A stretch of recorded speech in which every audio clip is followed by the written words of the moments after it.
शिवाजी, जय भवानी। आताच आपल्यामध्ये एका जणांनी घोषणा दिल्या बरोबर, जय भवानी जय शिवाजी म्हणाले बरोबर।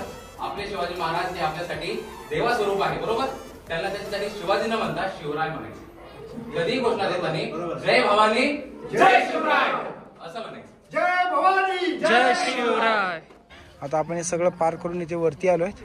समोर खाली बघू शकता तो आपण हे पार केलं होतं पूल नंतर आता इथून भुयार चालू झाली। त्या मुलं येतात तिथून, हे बघा इथे मुलं येतात, इथून भुयार चालू झाली पूर्ण। ही भुयार पार करून आता सध्याला आम्ही वरती येऊन थांबलोय। आता इथून जर पुढचा जो रस्ता आहे सर्व तुम्हाला म्हणजे पायऱ्याने पार करावा लागतो खाली पूर्ण। आता भुयार झाल्यानंतर एकदम पूर्ण पायऱ्याचा प्रवास आहे। आपण आता भुयार मार्ग थोडासा पार केल्यानंतर थोडं पुढे आलो की लगेच आपल्याला सिद्धिविनायक गणपतीचं मंदिर लागतं। भुयार मार्ग पार पाडला आणि दर्शन घेऊन येतो वरती।